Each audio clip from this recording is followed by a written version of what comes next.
नमस्ते बच्चों। आज हम लोग का रजिस्टर जो प्रतिरोध है वो टॉपिक हम लोग का समाप्त हो चुका है और उससे रिलेटेड हम लोग ने क्या क्या पढ़ा वो मैं एक बार बताता हूँ। उसके बाद हम नया टॉपिक आज स्टार्ट कर रहे हैं। देखें, जो इंडक्टर है रजिस्टर है, उससे रिलेटेड हमने देखा कि रजिस्टर क्या होता है, रजिस्टेंस लॉ क्या है, ओम्स लॉ क्या है, उनके न्यूमेरिकल्स हम लोगों ने देखे, रेजिस्टेंस का टेम्परेचर के साथ इफेक्ट देखा। साथ ही हम लोगों ने देखा कि जो रेजिस्टेंस है उसकी कलर कोडिंग कैसे होती है, रेजिस्टेंस के कारण एनर्जी क्या होती है, पावर क्या होती है। तो ये सारी बातें हम लोग लास्ट क्लास में कर चुके हैं। उसके बाद जो नेक्स्ट टॉपिक है वो बहुत महत्वपूर्ण टॉपिक है, इंडक्टर। क्या है इंडक्टर? हिंदी में अपन बात करते हैं तो प्रेरक। तो एक्चुअल में इंडक्टर है क्या? देखें, इंडक्टर की अगर अपन लोग बात करें तो इंडक्टर हो चाहे कैपेसिटर हो चाहे रजिस्टर हो, ये तीनों ही पैसिव एलिमेंट है। अब पैसिव एलिमेंट का क्या मीन्स होता है? पैसिव एलिमेंट का एक ही मीन्स होता है जो पैसिव एलिमेंट का एक ही मीन्स होता है। क्या मीन्स होता है मेरे बच्चों? कि पैसिव एलिमेंट का एक ही मीन्स है। क्या मीन्स है कि जो पैसिव एलिमेंट हैं उनकी स्वयं की कोई एनर्जी नहीं होती और वो एनर्जी के लिए किसी अन्य एक्टिव सोर्स पर क्या होते हैं, डिपेंड होते हैं। जैसे इंडक्टर की बात करूं तो इंडक्टर होता क्या है, आप कुछ मत करो, एक इलेक्ट्रोमैग्नेटिक एक मैग्नेटिक कोर लो, मैग्नेटिक मटेरियल की कोर लो। मैग्नेटिक मटेरियल साधारणतया फेरोमैग्नेटिक मटेरियल होना चाहिए, अनुचुंबकीय मतलब जो आपका लोह चुंबकीय पदार्थ है वो होना चाहिए। तो एक मैग्नेटिक कोर लो, जैसे आयरन की कोर ले ली या सिलिकॉन स्टील की कोर ले ली। तो आयरन की कोर लो और आयरन की कोर पर आप जो भी आपके कंडक्टर वायर है उसको क्या कर दो, लपेट दो। लपेट दो तो उसमें जब धारा प्रवाह करोगे तो वो एक इलेक्ट्रोमैग्नेटिक एलिमेंट की या एक इंडक्टर की भांति क्या करेगी, व्यवहार करेगी। इंडक्टर की भांति क्या करेगी, व्यवहार करेगी। तो इंडक्टर तो क्या हुआ कि सिंपल सी डेफिनेशन आप लोगों ने देखनी है कि किसी फेरोमैग्नेटिक मटेरियल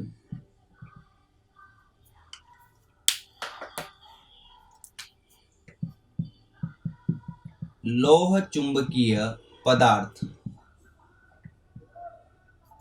की कोर पर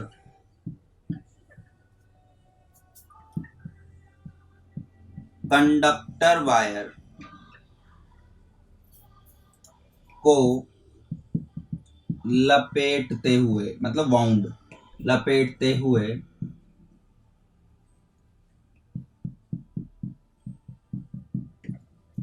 बना अवयव क्या कहलाता है? आपका इंडक्टर कहलाता है। पहली बात तो ये है और ये बहुत इंपॉर्टेंट बात है।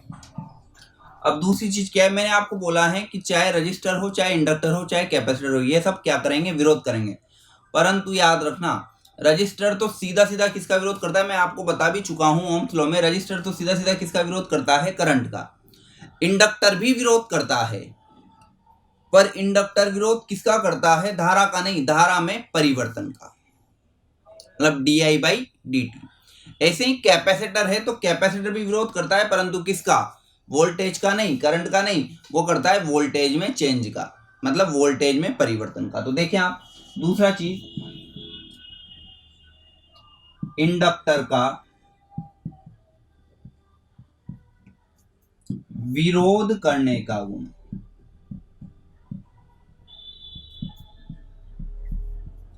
क्या कहलाता है बच्चों, इंडक्टेंस। इंडक्टेंस मीन्स प्रेरण।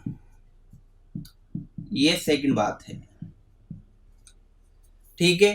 तीसरी चीज, इंडक्टर, याद रखना कई बार आया हुआ है, इंडक्टर धारा में परिवर्तन का विरोध करता है, धारा का नहीं, करंट का नहीं, वोल्टेज का नहीं, उनमें चेंज का। अब ये कैसे करता है, मैं एक लिखता हूं आपके लिए फॉर्मूला जो हम आगे निकालेंगे। V बराबर होता है L di बाई dt। तो अपन को तो बात करनी है इंडक्टर की, ये भी अपन डिराइव भी करेंगे। तो इंडक्टर की बात करनी है तो एल का मान निकालना है। तो वी के बटे में क्या चल गया, D I by D T. Means मैं यहां से कह सकता हूं L proportional to 1 D I by D T. अगर केवल आई होता तो इंडक्टर किसका विरोध कर रहा है, धारा का, परंतु D I by D T ये क्या है, धारा में परिवर्तन।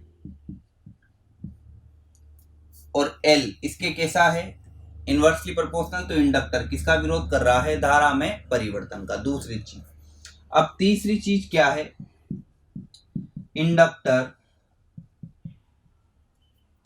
अब देखो रजिस्टर तो एनर्जी को क्या करता है मेरे बच्चों, कंज्यूम। क्या करता है, कंज्यूम मतलब अवशोषित, खा जाता है।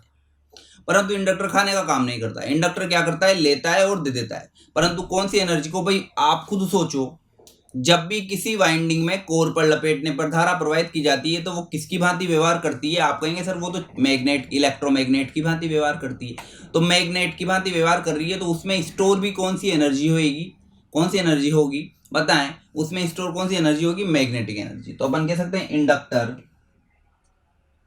चुंबकीय ऊर्जा, मैग्नेटिक एनर्जी को स्टोर करता है। मैग्नेटिक एनर्जी को क्या करता है, स्टोर करता है, जो कि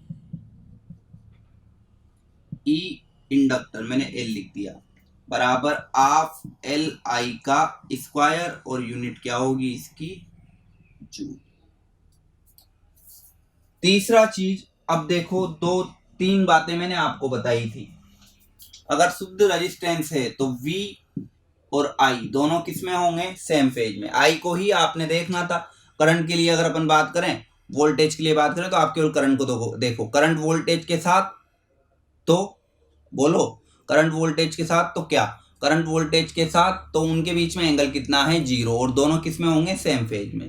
करंट वोल्टेज से 90 डिग्री पीछे तो इंडक्टर, और करंट वोल्टेज से 90 डिग्री आगे तो कैपेसिटर। परंतु अगर परफेक्ट 90 है तो वो है प्योरली इंडक्टर या प्योरली कैपेसिटर।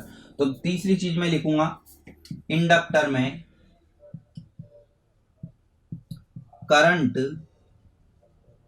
आई वोल्टेज V से लेग मतलब पीछे होती है, ठीक है। और अगली और महत्वपूर्ण चीज, प्योर इंडक्टर में, प्योर इंडक्टर में आई वोल्टेज से कितने डिग्री, 90 डिग्री क्या होती है, पीछे होती है। मीन्स अगर मैं फेजर वाइज बात करूं तो ये रहा करंट और ये रहा वोल्टेज। इधर जाओगे तो आगे कौन दिख रहा है आपको, वोल्टेज, और एंगल कितना है, परफेक्ट 90 डिग्री, और एंगल परफेक्ट 90 डिग्री है। तो पावर फैक्टर कोस 5 कोस 90 क्या होगा, 0 डिग्री, सॉरी 0, और 0 में पावर फैक्टर 0 है, और कैसा है मेरे बच्चों, लेगिंग। कैसा है, लेगिंग। तो ये इससे रिलेटेड कुछ बातें थी इंडक्टर से। तो एक बार आप इसका स्क्रीनशॉट ले लें मेरे बच्चों, आगे की बात करते हैं। अब नेक्स्ट हम लोग बात करें तो कि ये जो इंडक्टर हैं ये कितने टाइप के हैं। तो टाइप्स की अगर हम लोग बात करें तो देखें एक बार,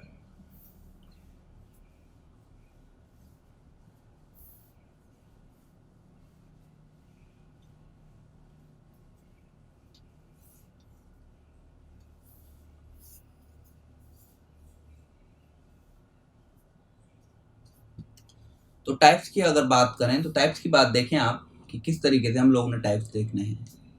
देखो दो तरीके से होंगे इंडक्टर के types, types of inductor.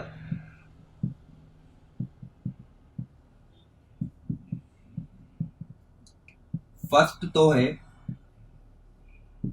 Self inductance, और सेकंड है मेरे बच्चों mutual inductance, mutual inductance. Self inductance तो क्या है आपका, स्वप्रेरण, और ये क्या है बच्चों, अन्योन्य प्रेरण। तो जब बात करें सेल्फ इंडक्टेंस की, तो सेल्फ इंडक्टेंस क्या है कि यदि सेल्फ का मतलब क्या होता है, खुद। यदि किसी वाइंडिंग में जो किसी मैग्नेटिक कोर पर लिपटी हुई है उसमें करंट फ्लो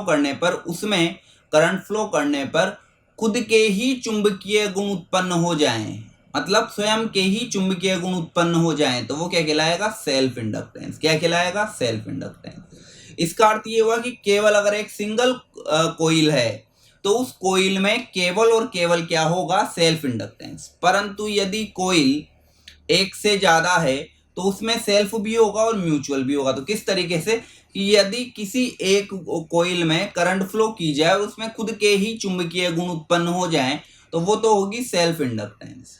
क्या होगी, सेल्फ इंडक्टेंस। दूसरा, यदि किसी कोइल में करंट फ्लो करने पर उसके फ्लक्स के कारण दूसरी कोइल में अगर मैग्नेटिक गुण उत्पन्न हो जाएं, तो वो क्या कहलाएगा, म्यूचुअल इंडक्टेंस। जैसे दोनों का एग्जांपल लेता हूं, आप लो ऑटो ट्रांसफॉर्मर में केवल एक ही वाइंडिंग है और वही वाइंडिंग प्राइमरी और सेकेंडरी दो भागों में बटी हुई रहती है। तो वो तो होते हैं, क्योंकि एक ही वाइंडिंग है तो केवल वो खुद में ही फ्लक्स उत्पन्न होंगे, तो वो तो हुआ सेल्फ इंडक्टेंस। तो यहां पर ये शिक्षा मिली कि आपका ऑटो ट्रांसफॉर्मर में कौन सा गुण होता है, सेल्फ इंडक्टेंस का, क्योंकि उसमें एक ही वाइंडिंग होती है।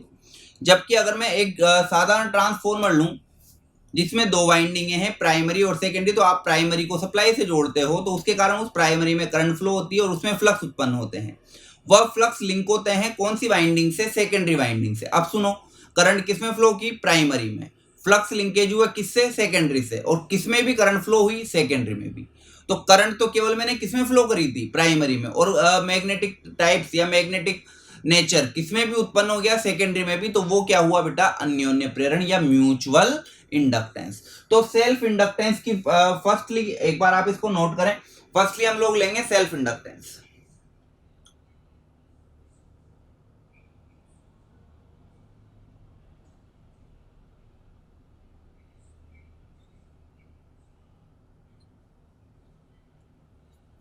ठीक है, तो फर्स्टली हम लोग लेते हैं सेल्फ इंडक्टेंस।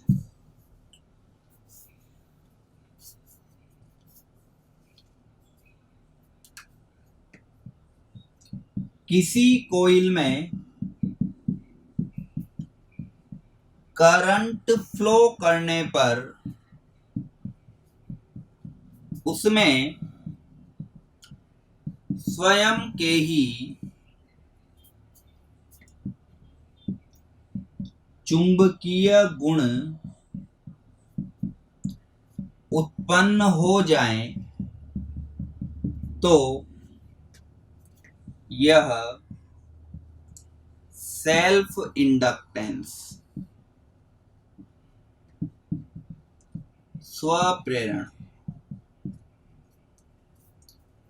कहलाता है।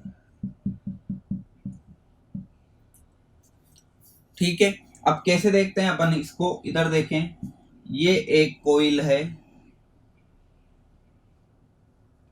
इस कोइल में मैं करंट फ्लो कर रहा हूं I, और इसमें नंबर ऑफ टर्न्स कितने हैं, N। ठीक है, और इससे जो पैदा हो रहा है वो है फ्लक्स फाई, ये है मैग्नेटिक फ्लक्स, चुंबकीय फ्लक्स। एक्चुअल में चुंबकीय फ्लक्स होता क्या है, देखो, किसी एकांक क्षेत्रफल में, मतलब पर यूनिट एरिया में निकलने वाले चुंबकीय बल रेखाओं की संख्या ही क्या कहलाती है, चुंबकीय फ्लक्स। ये अपन मैग्नेटिक प्रॉपर्टी में बात करेंगे, तो अभी मैं केवल बता रहा हूं। तो यहां पर देखें, दो चीजें होगी मेरे बच्चों। एक तो इंड्यूस्ड ईएमएफ जो होगा, इंड्यूस्ड मतलब प्रेरित, प्रेरण के कारण, इंड्यूस्ड ईएमएफ E बराबर होगा minus N D phi by D T. Minus क्यों लगाया, क्योंकि ये एक लेंज का नियम क्या क्या कहता है आपसे कि यदि किसी वाइंडिंग में करंट फ्लो की जाती है तो वो अपने ही गुण का क्या करती है, विरोध करती है। और ये विरोधी गुण होने के कारण, भाई फ्लक्स किससे पैदा हुए, करंट फ्लो करने से, तो ये करंट का ही क्या करेंगे, विरोध करेंगे। तो इसलिए क्या लग गया, ई के आगे माइनस। और जब भी इंड्यूस्ड होगा, प्रेरित होगा, हमेशा क्या करेगा, वो लेंज के नियम का विरोध करेगा, याद रखना। और दूसरा इंडक्टर के कारण E बराबर minus L D I by D T. E या बी ये दोनों बात अपन लोग कर चुके हैं, ठीक है। अब सिंपल सी चीज हो गई है, तो एक और दो दोनों इक्वेशंस को मैंने लिया फर्स्ट एंड सेकंड से, E बराबर minus N D phi by D T बराबर minus L D I by D T. Minus से माइनस खत्म, दोनों और इंटीग्रेशन करता हूं तो कुछ नहीं करना, इंटीग्रेशन किया तो आप सिंपल सी एक चीज करनी है, माइनस से माइनस कट गया, एन इंटीग्रेशन डी फाई भाई डी टी से डी टी कैंसिल नहीं होता, इंटीग्रेशन करते हैं तो आप इसको कैंसिल मत समझना, पर आप तो हटा दो, तो डी टी से डी टी तो खत्म हो गया, अब बच रहा है एल इंटीग्रेशन डी आई। अब ये सिंपल सी चीज है, याद रखना है, जब भी वन डॉट डी एक्स कुछ भी हो तो वन डॉट डी एक्स क्या होता है एक्स, तो यहाँ कुछ नहीं है तो वन, तो इसी तरीके से यहाँ पर वन है तो one dot D phi X के रेस्पेक्ट में कर रहे हैं तो एक्स आ रहा है, फाई के रेस्पेक्ट में करूंगा तो क्या आएगा फाई, और इसी तरह वन डॉट डी आई आई के रेस्पेक्ट में कर रहा हूं तो क्या आएगा आई। तो सिंपल सी चीज हो गई और सिंपल सा फॉर्मूला आपका निकल गया, और बिल्कुल निकल गया मेरे बच्चों। एन की जगह तो मैंने क्या रखा एन, डी फाई की जगह क्या बोल दिया फाई, एल की जगह एल, डी आई की जगह क्या बोल दिया आई, तो एन फाई बराबर एल आई या एल बराबर एन फाई अपॉन आई। यही आपका सबसे महत्वपूर्ण सूत्र है और इसी पे ही आपसे न्यूमेरिकल पूछे जाते हैं। और यूनिट क्या होगा इंडक्टर का, इंडक्टर का यूनिट क्या होगा हेनरी, इंडक्टर का यूनिट क्या होगा हेनरी। तो पहला फॉर्मूला निकल गया एल बराबर एन फाई अपॉन आई। ये कैसे किया वो मैंने इसलिए बता दिया कि आपको पता होना चाहिए कि आया कैसे। डायरेक्ट फॉर्मूले ही अगर आपने देखने हैं तो वो तो आप डायरेक्ट बुक से भी देख सकते हैं ना, उनका एक्सप्लेनेशन कैसे है वो इस तरीके से, कुछ नहीं किया। इंड्यूस ईएमएफ बचपन से पढ़ते आए हैं, ई बराबर N D phi by D T, minus इसलिए लगा रहा हूँ क्योंकि लेंज का नियम है, या ई बराबर L D I by D T, minus इसलिए लगा हूँ क्योंकि लेंज का नियम है। दोनों को इक्वल किया, इक्वल करते ही डी टी कैंसिल नहीं हुआ है, इंटीग्रेट किया है हम लोगों ने, तो इंटीग्रेशन डी फाई तो क्या होगा फाई, और इंटीग्रेशन डी आई क्या हुआ आई, और उसी के रेस्पेक्ट में मैंने एल का मान क्या कर लिया निकाल लिया। तो एक बार आप इसका स्क्रीनशॉट ले लें फटाफट मेरे बच्चों। तो एक फॉर्मूला तो मेरा क्या आ गया मेरे बच्चों, एल बराबर एन फाई अपॉन आई, बहुत अच्छे हेनरी। अब फर्स्ट फॉर्मूला तो ये आ गया, अब इसी से ही निकालेंगे ना एक चीज, अरे एन को तो चेंज कर नहीं सकते, करंट तो करंट है ही सही, बचा कौन फ्लक्स। अब इसको एक तरीके से देखना है, अगर आपको फॉर्मूला पता है तो बहुत अच्छी बात है, नहीं पता है तो एक चीज देखें, ये बताओ इलेक्ट्रिकल सर्किट में धारा आई प्रवाहित फ्लो कौन होती है करंट, बराबर क्या होता है वी या ईएमएफ, और करंट का विरोध कौन करता है रेजिस्टेंस। तो आई बराबर क्या लिखे होगे ईएमएफ अपॉन आर, ईएमएफ या वी अपॉन आर, ईएमएफ क्या है ये भी तो विद्युत वाहक बल वोल्टेज ही है, तो आई बराबर लिखोगे ईएमएफ अपॉन आर। इसी तरह तरीके से चूंकि मैग्नेटिक सर्किट में, कौन से सर्किट में मैग्नेटिक सर्किट में प्रवाहित कौन होते हैं फ्लक्स, और पैदा कौन होता है मैग्नेटिक मोटिव फोर्स, चुंबकीय वाहक बल।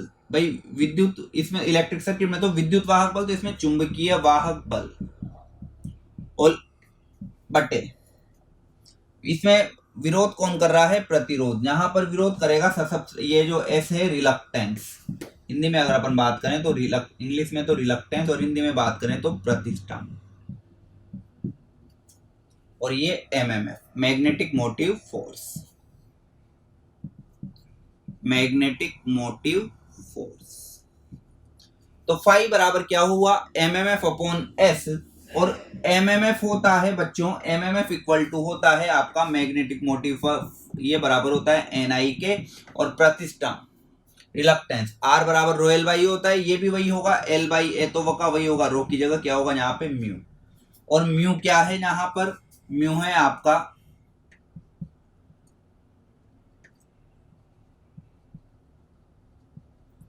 परमेबिलिटी, पारगम्यता, ठीक है, चुंबकीय पारगम्यता, ठीक है। तो L अपॉन है, L है लेंथ ऑफ कोर और A एरिया ऑफ कोर, ठीक है। तो फाई एमएमएफ की जगह तो क्या रखा, NI, और यहाँ लिखा L upon A into mu, तो ये ऊपर चल गया, तो मैं क्या लिखूंगा इसको, म्यू है ऊपर गया, तो mu A NI upon L। ये किसका मान आया मेरे बच्चों, फाई का। ये मान कहां पे रखा, यहां पर, तो दूसरा formula 100 L is equal to N upon I, तो वही रखा मैंने यहाँ पर। और फाई की जगह क्या लिखूंगा, फाई की जगह लिखूंगा mu A N I upon L, और I से I क्या हो गया, कैंसिल, तो अपना तो सिंपल सा एक फॉर्मूला आ गया, L is equal to mu A N square upon L, mu A N square upon L, ठीक है। और इसको इजीली अगर स्क्वायर वाला ये लिख दो तो नहीं लिख सकते हो, N square mu A upon L।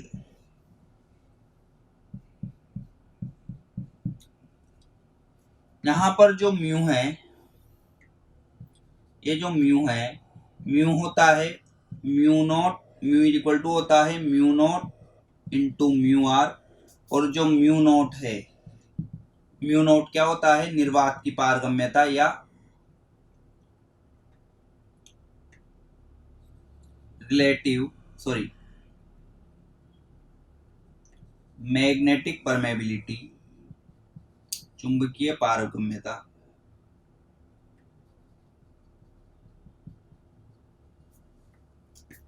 In vacuum, in vacuum, vacuum का मतलब क्या मेरे बच्चों, निर्वात।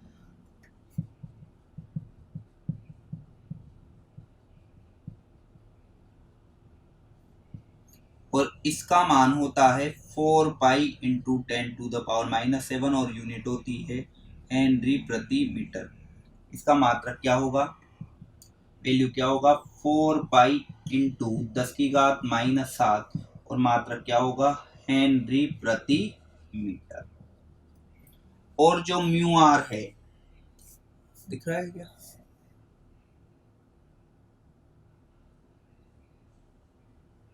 जो म्यू आर है, म्यू आर है, ये क्या होगा आपका, ये म्यू आर होगा आपका,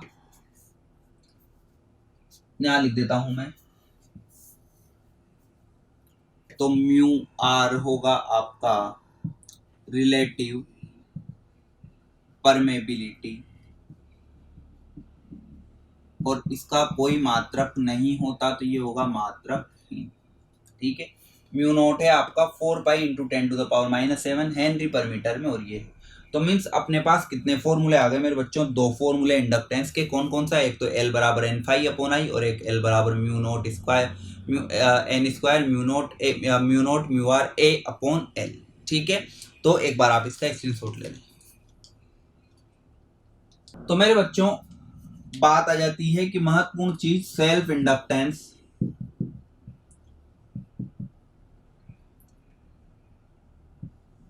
L के कितने फॉर्मूले होंगे, तो सबसे पहले तो होगा N फाई अपॉन I, ठीक है। दूसरा होगा आपका N square mu A upon L, बहुत बढ़िया। तीसरा होगा N स्क्वायर, म्यू को क्या लिख सकता हूं मैं, mu nought into mu R A upon L। और चौथा फॉर्मूला सबसे महत्वपूर्ण, देखो चूंकि L अपॉन म्यू A बराबर किसके होता है, S के, और ये क्या है मेरे बच्चों, रिलक्टेंस, ये क्या है, रिलक्टेंस। और रिलक्टेंस का मात्रा क्या होगा भाई, I बराबर क्या होता है, V बाई आर, तो R बराबर V अपॉन I, तो इसका होगा MMF अपॉन 5। तो MMF इसका यूनिट होगा, रिलक्टेंस का मात्रक, MMF की यूनिट क्या है, एम्पियर टर्न प्रति वेबर, या फिर क्या भी हो सकती है, हेनरी इनवर्स, या फिर क्या भी हो सकता है, हेनरी इनवर्स। तो या फिर इसको लिख सकता हूं, म्यू को क्या लिख सकता हूं, mu not mu R A, तो L upon mu not mu R है, तो इसको मैं लिख सकता हूं N square L upon mu not mu R A, और L upon mu not mu R A ये किसके बराबर है? S के। तो अगला फॉर्मूला क्या हो गया? n square upon s। तो L बराबर n फाइव अपॉन आई, कुछ नहीं किया, n square mu A upon L, mu का मान क्या है? Mu not mu R into A upon L, और n स्क्वायर L के बटे में ये चल गया, तो mu not mu R A को मैं क्या बोलता हूँ? L upon mu not mu R A को क्या बोलता हूँ? S। रिलक्टेंस यूनिट है उसकी एम्पियर टर्न पर मीटर, एम्पियर टर्न पर वेबर या हेनरी इनवर्स। तो ये आपका सारा काम हो गया। तो अब सेल्फ इंडक्टेंस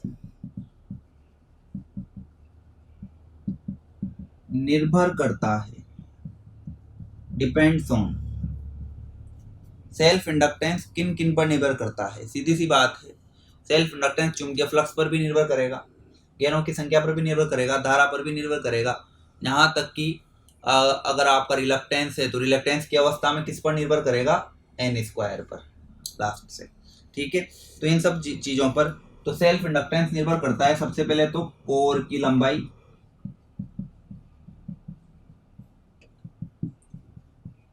कोर का एरिया, तीसरा कोर का मटेरियल। भाई म्यू क्या होगा? वही तो होगा कि कोर का मटेरियल क्या है, और दूसरी चीज मटेरियल मतलब चुंबकीय गुण, और अगला गेरों की संख्या हो गया कोर पर गेरों की संख्या पर। ठीक है, अब दूसरी चीज क्या हो गई? नोट लगा के, यदि रिलक्टेंस नियत हो तो इंडक्टेंस, कौन सा? सेल्फ इंडक्टेंस गेरों की संख्या के वर्ग के समानुपाती होता है। गेरों की number of, square of number of turns. ठीक है, इसको मैं लिख सकता हूं square of number of turns. ठीक है, अब इसको कैसे देखें? ये वाला देखो, L बराबर है n square upon s। s क्या है आपका? कांस्टेंट।